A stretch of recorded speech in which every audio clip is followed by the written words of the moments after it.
So, welcome in on a Friday. We're talking about 10 ways to save our summertime sanity. And we're going to have a lot of room on this live for conversation.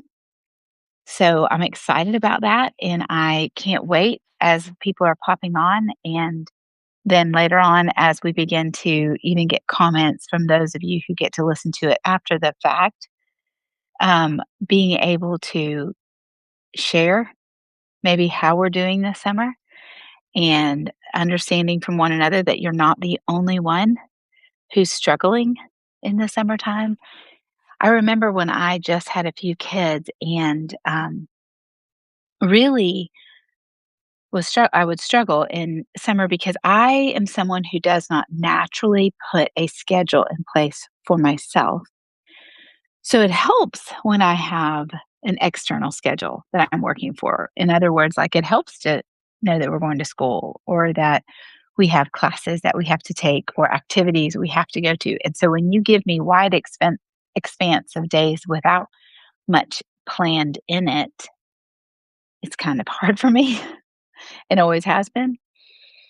And so summertime for me would be a place where it was fun for the first few maybe weeks. And then if I didn't pretty quickly put some structure around it and put some um, boundaries around our days, then things would begin to fall apart. And so if you're in that place in this season of summertime, I've been there. I'm right there with you. And so today we're going to walk through 10 things that have saved my summertime sanity over the years. With 8 kids, summer is very busy. Even when we were homeschooling all 8 of them, summer was still the hardest season for me, even though I loved it the most because I was kind of off duty as a mom or as a teacher. Um, it was hard for me to keep it moving and going in the right direction without it degenerating down into chaos and arguing and everybody fussing with each other. So we're going to start talking. Some of these things are obvious, maybe, but bear repeating. Some of these things you have heard me talk about before and I've taught on before because I find that when I spend time with moms, they don't really know these things and they're new or novel ideas. And yet the amount of change that happens when moms begin to institute these ideas. So that's kind of what we're going to be working on today. So, the top 10 ways or top 10 things to save my summertime sanity. The first one that I want to talk about is and I wrote about it this week. You and I set the temperature and the tone for our home. And I wrote about it because I feel like it is of high, high value. And we have to start first with mindset before we get into the fun, easy hacks of motherhood. We need to start with mindset. And so you and I set the temperature. We set the tone for our home, whether our children are at calm and our home is a restful place and a place of peace, or if our home is kind of chaotic, maybe angsty, um, all of that, you and I set that into place. And we can argue that that's not true, but the reality is here, I can tell you it's true. As the mom, you're the temperature setter in your home, and your children will rise to your temperature level and they will also drop. When you are calm and you are more at peace and more regulated, they too will drop and become more, calmer and more regulated. When you are angsty, when you are anxious, when you're frantic or frenetic and kind of running from thing to thing, they too will gather that energy from you and begin to do those things. So, as moms, what we want to do is we want us to understand okay, we can intentionally create spaces of calm that can work for our own benefit so they can calm us and can calm our children. So, one of the first things I do when my summer day is getting out of hand and it's making my anxiety levels rise and I'm starting to get really tight on the inside, which is happens to me a lot. And that's what happens is I start feeling really tight, kind of locked down and rigid, like I'm just trying to hold it all together and get us to nap time or get us to bedtime. What I have learned is one of the best ways for me to insert a change to the atmosphere is through music. It will change my heart and it will change my children's heart. So we can intentionally begin to create a space of calm and rest by beginning to put certain music playing through our home. So on those days, my kids have just learned, all of a sudden, mom is putting Spotify on the computer and opening the computer up for the speakers or on a speaker system. And we have different things that we've done over the years, but quiet instrumental worship music where you know the words, but you don't hear the words. That to me is really powerful music for this time because more words is actually more stimulation to us and we need to have a calmer space.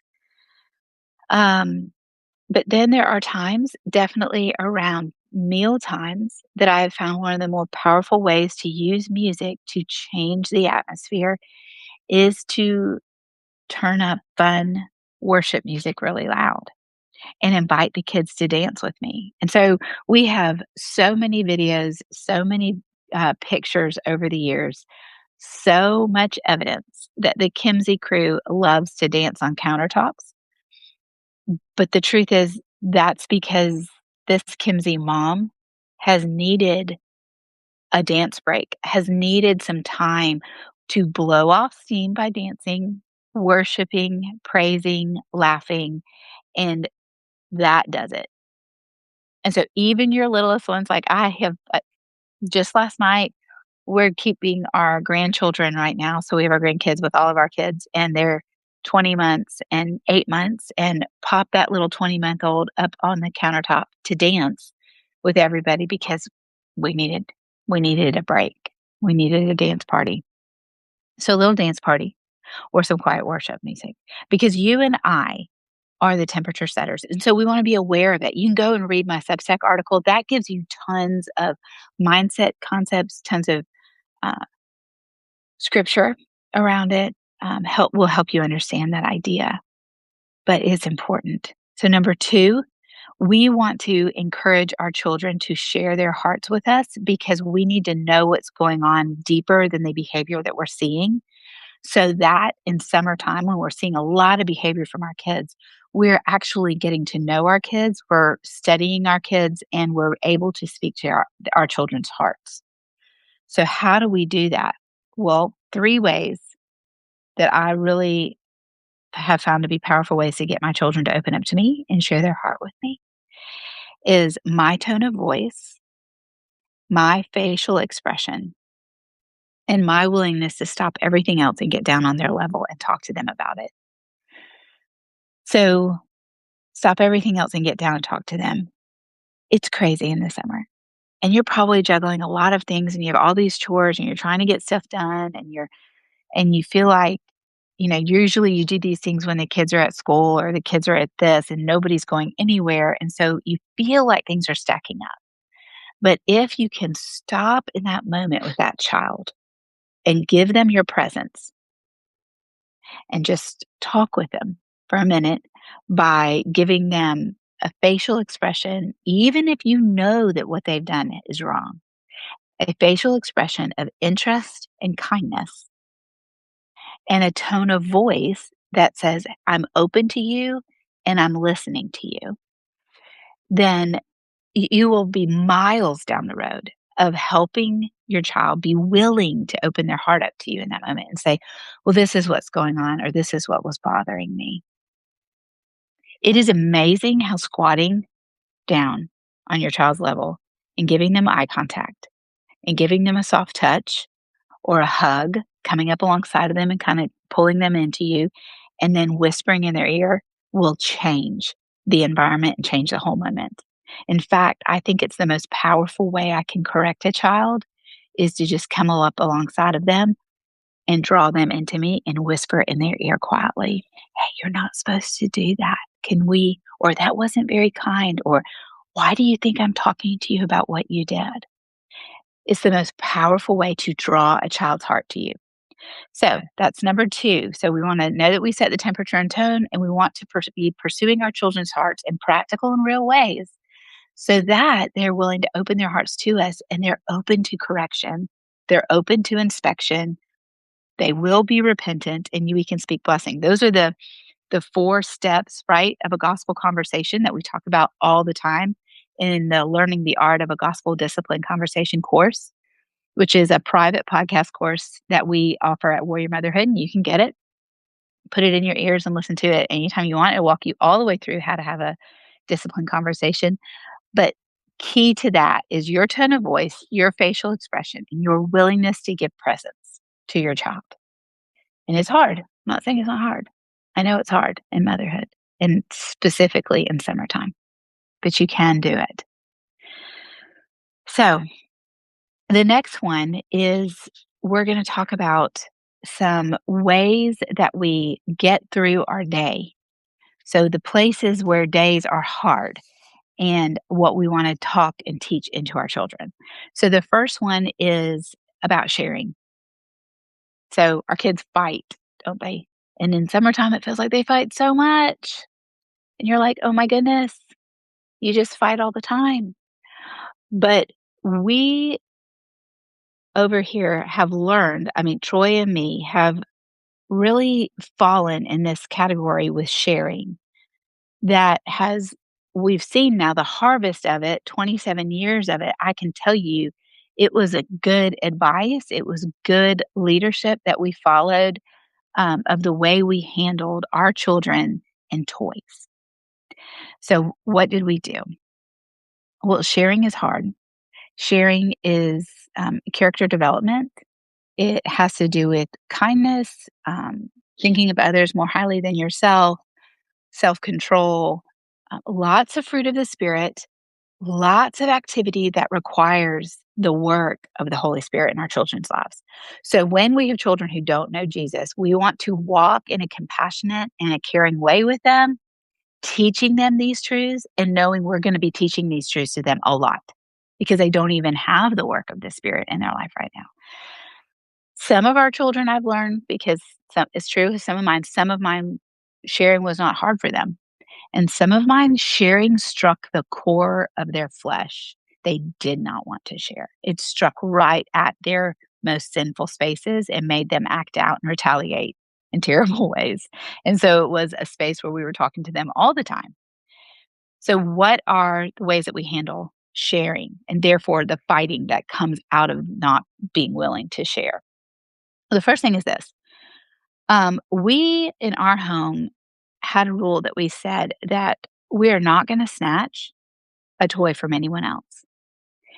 And instead, we're going to follow what we call the 80-20 rule, which meant that a child playing with a toy has 80% ownership of that toy in that moment. And that means that there's only one caveat. The one caveat was if this toy was a special to me toy of another child, and every child in our home got 3 to 4 things that were special to them, then you didn't have the option. And what I mean by a special to me toy in our home, your loveys were your special to me. So nobody could go to your bed and take your precious stuffed animal that you sleep with and decide to put it inside of a, imaginative playtime with all their stuffed animals.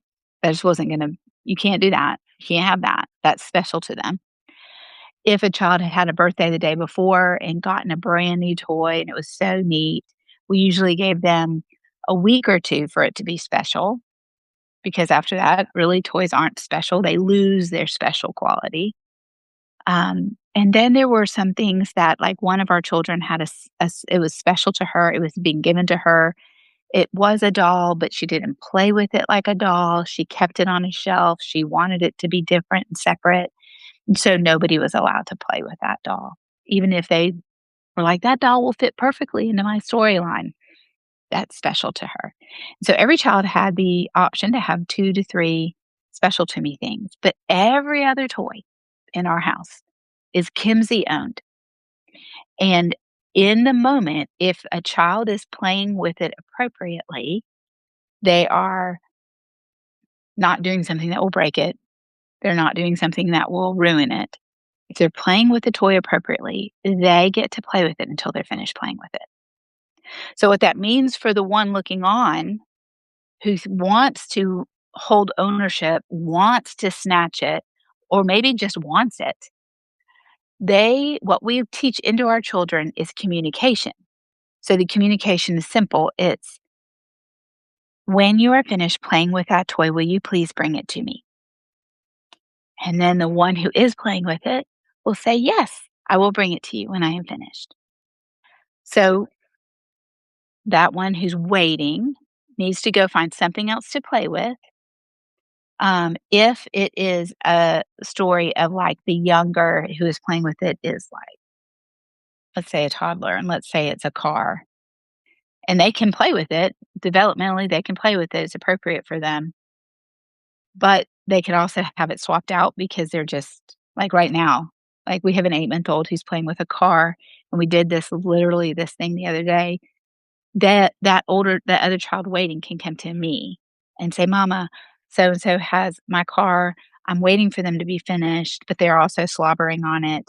And so I can go and help them swap it to that little one. Doesn't need to play with it.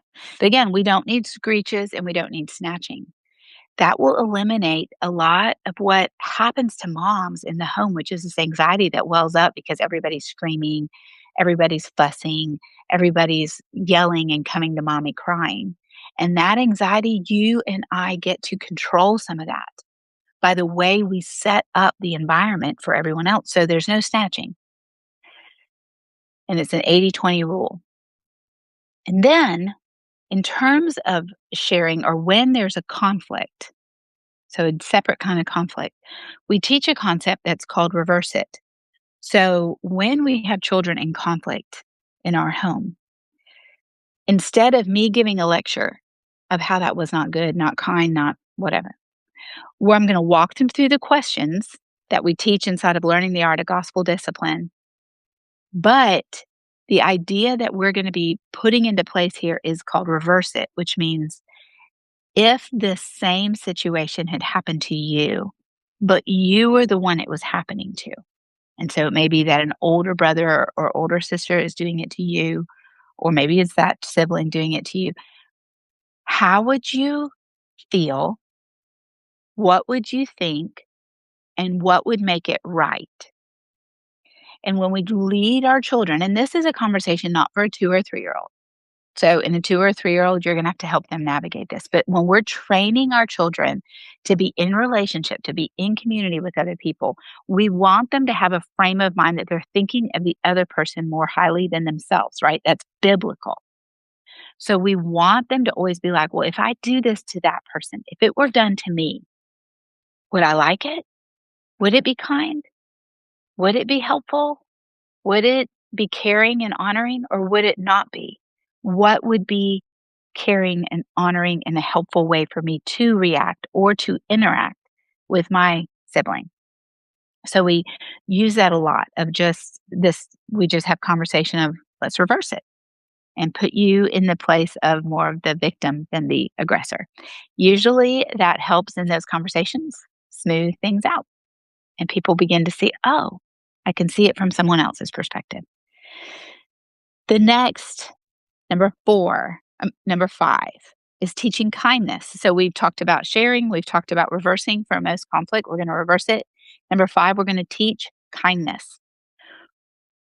We talked about this. I talked about this maybe just in a reel lately, but um, we want to be people who live out an Ephesians 4:29 worldview or perspective on life and the way we interact with people. And we want to train that into our children from when they're very young. We don't want, this is not something to be teaching somebody when they're in high school or middle school and they're just trying to navigate mean girls or guys who are picking on them. We want to teach them to speak and to walk and to move with kindness from the very beginning. And so this happens in our home. This is where the training ground is because these are the people who you're rubbing up against every day, all day long. So it's not surprising that there's so much conflict here. It's not surprising that it feels like all we're being done is being pulled from tasks, from other work to take time to help a child work through learning something. And you and I can feel very exhausted in that. But teaching a child to speak kindly and to work for compromise will take time, but it is very important. It's very important. And so it's so worth it in the long run to have this long-term vision and say, this is where I'm going with my kids. I want my kids when they're in middle school to be the one to recognize when unkind words come out of someone's mouth that they can just say, they're not building anyone up according to their needs. They're not benefiting any of us listening. This is not helpful speech. Instead of falling prey to either being a victim of it or joining in and speaking unkindly. So Ephesians 4:29 says, "Let no corrupting talk come out of your mouth, but only what is good for building others up, as it fits the occasion, so that it gives grace to those who hear. Be kind to one another, tender-hearted, forgiving one another, as God in Christ forgave you." So Ephesians 4:29 and verses 29 and 32, and then Philippians 2:2 and 3 says, and Philippians 2:2 and 3 says, "Complete my joy and be of the same mind as Christ, having the same love. Do nothing from selfish ambition or conceit, but in humility count others more significant than yourself." So, in this counting of others as more significant, what we're doing is we're beginning to teach our children to, again, just like we talked about with reverse it, we're going to teach our children that kindness matters. It's a big deal to God. We want to be people who speak kindly. We want to be people who have a good way of working towards peace and becoming peacemakers. But the way that they do that is you and I have a listening ear when our children are playing every day in the summer. We don't want to tune out. We don't want to get distracted by our phone. And I say that with all gentleness and say, I get distracted by my phone too. And there are days where I just want to tune out and I don't want to hear the chaos and the conflict that's happening. But we want to plow that ground. We want to work in that soil. We want to plant the right seeds that say, hey, kindness matters. It's what moves people towards Jesus is when we are kind. So it's really, really worth it. So as your child grows, they can learn to speak with kindness and gentleness. They become skilled at seeking compromise and thinking about the conflict from someone else's perspective. And this is desperately needed, isn't it, in these days? Wow. I think one of the biggest things in this concept of teaching kindness, if I can encourage you, is do not tolerate people saying just kidding. So when somebody wields the sword of their words and says something mean about another sibling and then wants to say, just kidding, haha, or you're too uptight, I'm just playing around. We want to be, as parents, quick to say, wait a minute though. Did what you say, would it build anybody up? Did it benefit any of us listening to hear that? Did it give grace to anyone? Did you help see them as more significant when you said that? And if the answer to that is no, no, no, no, then maybe we shouldn't say it. And you maybe should repair a relationship. And we want to be quick and listening ears. And those corrections don't have to be big. They don't have to be long lectures. It's just a verse. You just ask them the questions, you know? And when we ask those questions, we just patiently wait for them to say it. Do you think that that was ugly talk that came out of your mouth or kind talk? That's Ephesians 4:29. Did it build people up? Did it help the moment that everybody's in? And did everybody else who was listening have grace? Did they get grace from that? If the answer is no, shouldn't say it. Okay. So number 5, right? 1, 6. Number 6. Sorry, my numbers are all wrong. Number 6, we want to remember that our children's struggles and misbehaviors are opportunities for grace and truth. That's what they are. It's not a statement that you're a bad mom today. It's not a statement that you're a good mom if everybody's getting along. Your child's behavior is not a statement of your value and worth as a mom. So, choosing to see your child's mistakes and behaviors in light of the gospel means that we're going to see opportunities to share about Jesus rather than seeing these as indictments that say, well, I stink today as a mom and I'm discouraged and I'm disappointed in myself and I'm disappointed in my kid and I don't enjoy being with them today. We have to stop that mindset, that framework, and we have to understand that our children's struggles and behaviors are opportunities for grace and for truth. And these moments can be fruitful. They're relationship building. It is the whole reason we have learning the art of a gospel discipline conversation. I cannot encourage you enough to go get that podcast course. It is gold. It was gold for me when I learned it and was walking through doing it with my 8 kids over the last 20 years because I didn't learn it when my first set of kids were brand new. The Lord had to teach me that when we're having discipline moments, it is the opportunity for the gospel to become clear, to become evident, to become boldly apparent to a child. So I shouldn't regret them or resent them or be too tired to engage. Although I was doing all those things and I still struggle. So I have to reset my mind too, just like you will have to reset yours. But that course will give you all the framework that you need. It will give you all the scripts that you need. You'll know exactly what to say to every child in circumstances at any age. Your child can be a teenager. You'll know how to communicate with them. Your child can be 2. We talk about it in that course. You'll know how to communicate with your 2-year-old and anywhere in between. Because we want you to see that your discipline moments are the gospel on display moments. And so they're fruitful. So rules can be in place. You can get up and set the most perfect temperature of tone in the house. You can have gospel music, great music playing. You can have a great plan for the day and it can be derailed before y'all eat breakfast. But do not let the enemy come in and derail your thinking and hold fast to the calling that you have to be the ambassador for Jesus, the one who represents him to your children in discipline moments. So that is number 6. So now let's get into some practical things. So, okay, those are all mindset. Those are all the things of like, this is how we have to think. This is how we have to talk. This is what we're trying to do. So what do we practically? We're going to talk about morning and night, and then we'll talk about room time. So morning, I will tell you that if I can encourage you in the summer, even though it can be feels like lazy or I just want to have an easy morning, the best thing you can do is you need to get up and you need to have your devotional and then walk your children through some time with Jesus. That can be super simple. If your children are preschoolers, I had a book called Play and Pray Bible for preschoolers, and it just was a big picture book, like a big book, had big pictures. We read some of it, and it gave me some really good ideas of ways to incorporate play that day that would draw them back to that Bible story. So it's called Play and Pray Bible. I'm sure it's still out and about. I've done lots of other things. I love what Lou Giglio has written in the middle school years, like How Great is Our God is in the elementary years.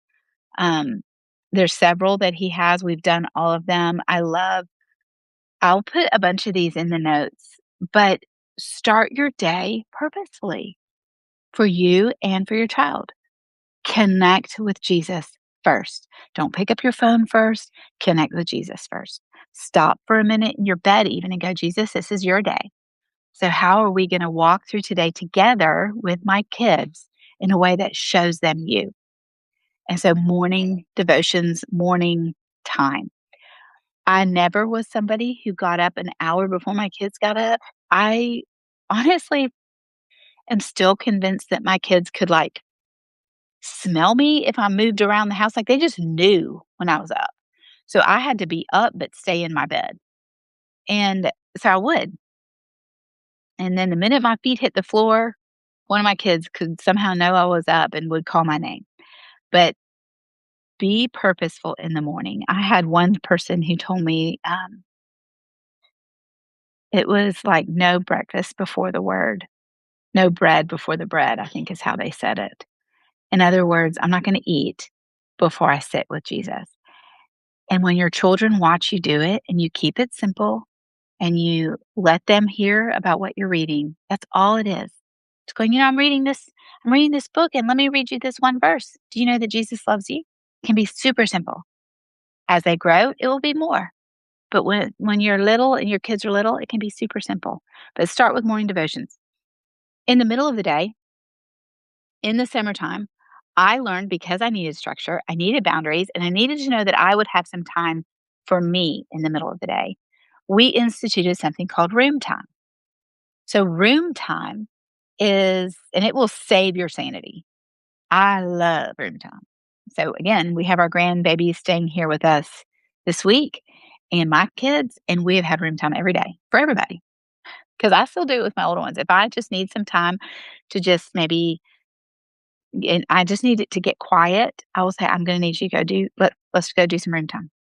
And that means so let's break it down. And I believe I've written about it on Substack, and you can go and find it, and I give you all the information of how to do a room time with little ones versus big ones. But the idea of room time is this: you're gonna help your children learn to play alone by themselves, imaginatively, creatively, with just a few toys. They're going to learn to invent, to create storylines. They're going to learn to stick with something and stay inside of an experience. And it has nothing to do with screens. This will be screen free. I will play music in everybody's room. So everybody has some sort of music that's going. And usually it's like some kind of praise music, but it could be like, oh, we love, like, a little some of the kids' worship songs when our kids are little. We do a little bit of that, but the reason music plays in everybody's space is music kind of helps drown out maybe what somebody else is doing or, if somebody else is calling out to mom and now this child wants to call out to mom too, and then you just have this chorus of people yelling for mom, it's unhelpful. So, music. But what we do in that space so when my children were very little so my children will play in room time in a pack and play until they're 3 or 4. Now, I've also taught my children not to climb out of a pack and play. And they've also learned that in room time, they don't get to leave until mommy says, "Okay, we're done. Let's clean up." And when then we celebrate and we have a fun snack and we're talking about how amazing it was that everybody did room time. But what we do in that space, so let's pretend like this child is under the age of 5. So it can be their room or it can be a pack and play or their crib. We want and if they're young, I'm just gonna tell you, it should be small. Do not give them their room. You do not wanna give big uh, too much to a child who needs tighter boundaries. And so it's just a crib, and you're gonna put in the crib in one corner, maybe 3 or 4 good books that they love, they like looking at. Some, maybe the stacking cups, some little people figures because I can put those in and out of the cups. They can stack cups. They can do little people.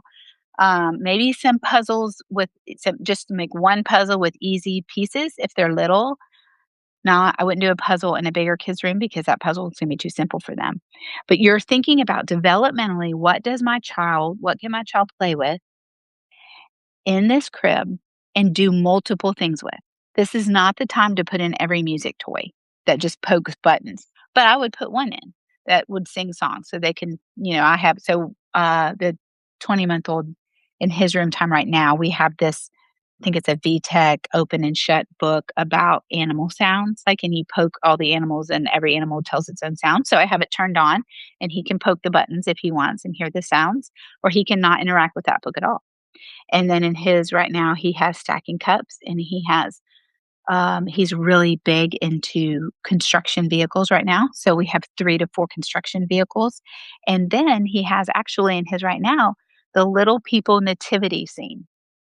That's the only time he gets to play with it is in room time. And I will set it up perfectly before I bring him into room time in the crib, and then he has it.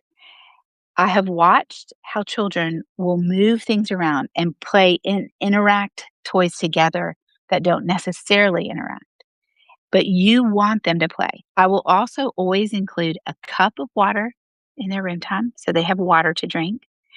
And then there's music. And then when they're finished, we will clean everything up, celebrate, and go have a snack. And then that time they get to tell me everything that they did in room time and how fun it was and everything like that. Now, room time is not natural for children, especially not in our culture right now, where we're living in a culture where you're being told and every mom's being told you should constantly be engaging your children and play at all times. And so we want to train this muscle into our children. So I want you to understand like you're training something.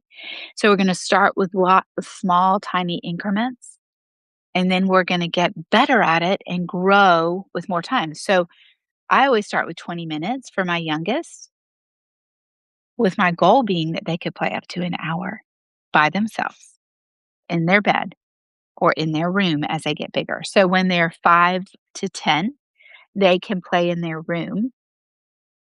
And again, their room is not filled with 40 million toys. Our children don't need 40 million toys. But now they've learned more about how to play with toys. They are skilled in imagination and creativity.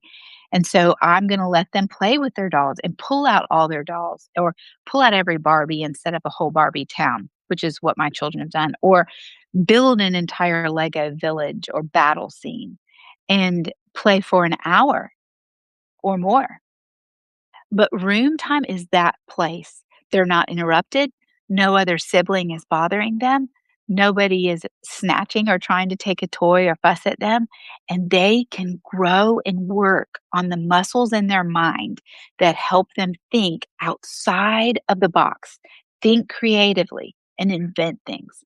So we want to praise that and we want to work towards that. But in that room time, that's your time. That's your time to be in the Word, to be studying, to be reading a good book. That's your time to have a phone call. That is, you don't have to turn that time for yourself into do all the chores. You could, but you don't have to. That is your time to reset yourself for the day. So, room time is valuable for your children and it's valuable for you. You need it. You need it.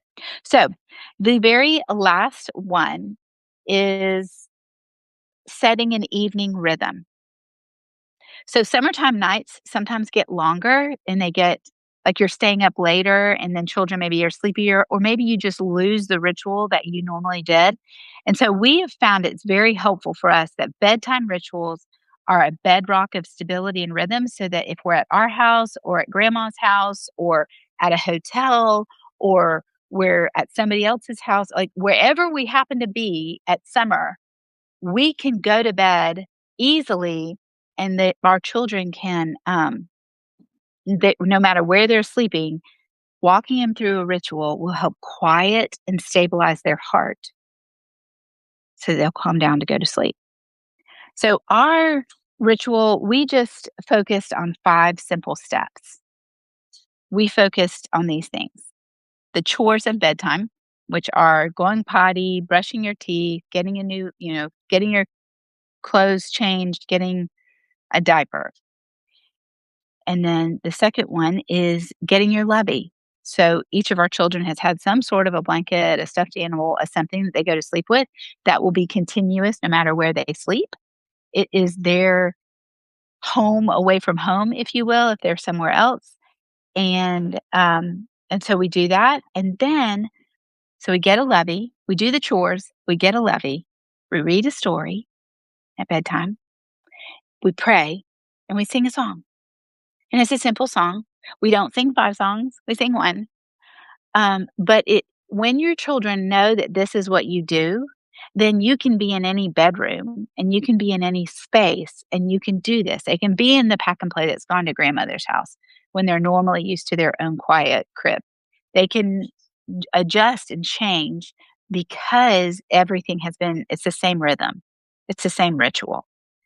So for our children, that's been super important. The last piece for bedtime for us is for our kids in years where they've struggled with quieting their mind or being nervous or being worried.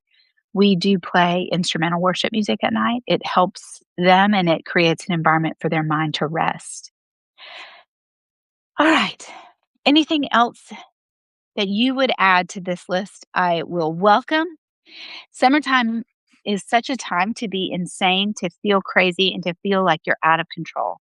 But I want to I want to encourage you, excuse me, that in summertime you don't have to feel like you're losing your mind.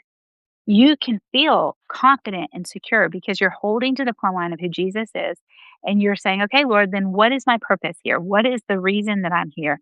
And how do I walk well here? Thanks for joining me. I can't wait to hear your comments. Please send me messages. Say, um, if any of it helped you, but also questions you may have. And as always, I look forward to joining you on these lives week to week.